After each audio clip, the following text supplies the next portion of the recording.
Hello, mommies! For today's video, isi-share ko lang ang aking recipe sa paggawa ng cake. Pandan and strawberry flavor na chiffon cake. Napakadali lang nito, mommies, kaya wag na nating patagalin at umpisahan na natin.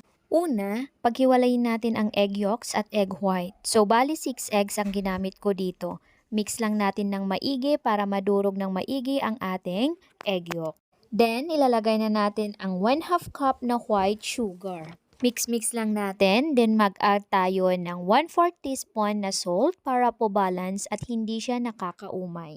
Para naman sa pandan flavor ay gumamit ako ng Flavor It. Mix lang natin, kailangan kasi na matunaw ng maigi ang ating sugar. So ayan, pwede na nating ihalo ang ating mga dry ingredients. 1 and 1/2 cup na cake flour at 2 teaspoon na baking powder ang aking ginamit. Sift lang natin and then mix lang po natin. Naglagay ako ng 1/2 cup na tubig at 1/8 cup na oil. Mix lang natin, then pag okay na, iset aside na natin to. So, eto na ang ating egg whites. Maglalagay lang ako ng 1/2 teaspoon na cream of tartar. Then mix natin using our hand mixer. Mix lang natin hanggang sa mag-bubbles. Then, maglagay ng paunti-unting white sugar. 1/2 cup ng white sugar ang ginamit ko. So, naka-high speed na ang ating mixer. Then, mix hanggang sa mag-stiff peak. Dahil okay na, mix na natin para sa ating cake batter. Maglalagay lang muna ako ng konti, then fold lang natin. Pagkatapos, ilagay na natin lahat at fold lang.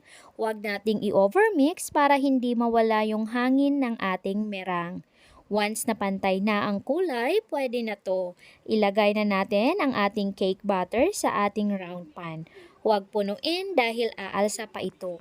So dito, naset na ang ating oven at naka-preheat na at ibibake na natin for 23 to 25 minutes in 180 degree Celsius.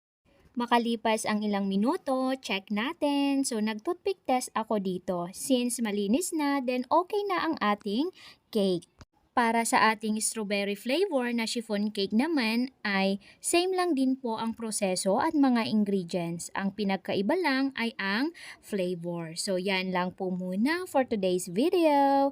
Thank you for watching. Abangan ang part 2 kung paano ko naman nilagyan ng design ang ating cake.